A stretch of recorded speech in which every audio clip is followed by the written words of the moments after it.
My next guest is part of the high-stakes negotiations going on right now as GOP leaders in the House try to get party members on the same page for a vote on the revised health care plan as early as tomorrow. We bring in Republican Congressman Andy Harris of Maryland. Congressman, you are a member of the Freedom Caucus and the GOP Doctors Caucus. I am glad you are here. Right off the bat, what did you make of Jimmy Kimmel's plea? Because he said he happens to have money. He could cover the child even if he was denied pre-existing coverage. But he was speaking for all Americans.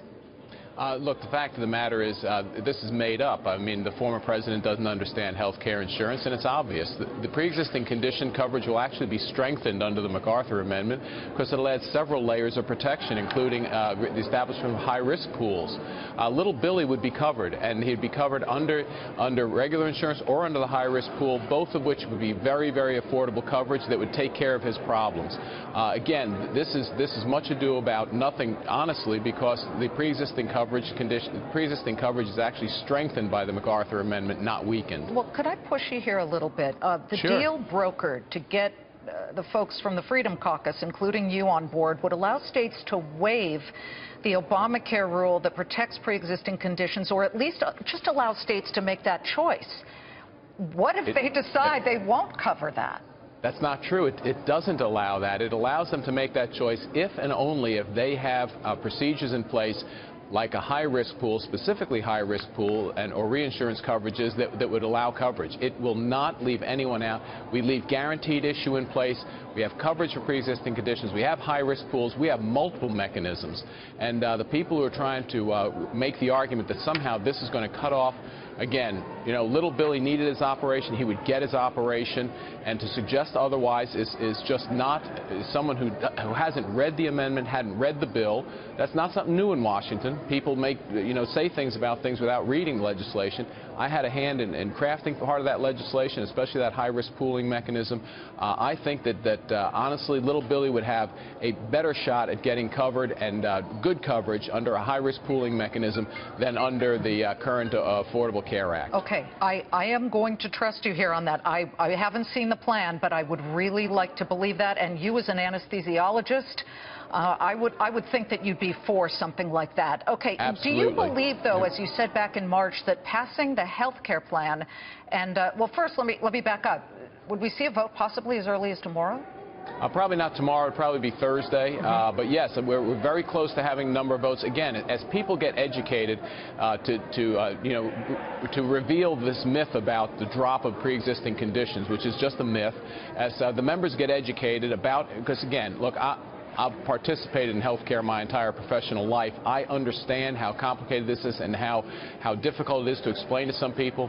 But I've made a promise to my constituents I would never support a plan that didn't cover pre-existing conditions. I'm convinced this not only covers it, it actually strengthens the coverage. I'm glad to hear that from you. And to the second part of the question, you said in March that passing the healthcare plan is the best way to move on to tax reform. Absolutely. We repealed all the taxes, $900 billion over 10 years in Obamacare taxes, which are a burden on the economy, and we can recycle those tax cuts into what the president wants, is to stimulate the economy through lowering the corporate tax rate and the pass-through tax rate. Freedom Caucus members are known for being extremely conservative.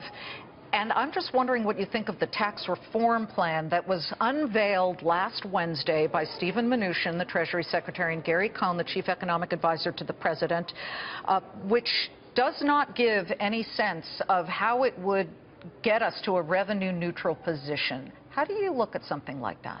Well, look, the fact of the matter is, it all depends on how you define revenue neutral. If you believe that when you provide a substantial tax cut and stimulate the economy, tax revenues go down, then it's going to be hard to get to revenue neutrality. But if you believe, as I believe, that bringing the corporate tax rate down to 15% makes us so competitive in the global economy that our GDP growth kicks back into the 3 to 4% range, then we'll have plenty of revenue, and it'll be better than revenue neutral, and we'll have jump-started the economy.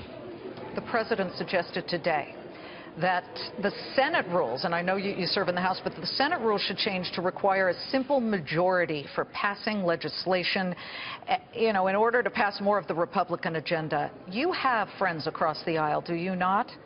Would that just shut their voices down completely? Well, you know, my concern is not that. My concern is that, you know, the Republican majorities, no majority in Congress ever lasts forever. The Democrats thought before 1994 their majority would last forever in the House. It didn't. The House majority will not last. The Senate majorities change. So there should be some protections to maintain the ability to filibuster. I think they should be real filibusters, though. They should be what is called a talking filibuster. So, you know, make people work. If the minority really wants to be heard on a subject, make them talk, make them be heard.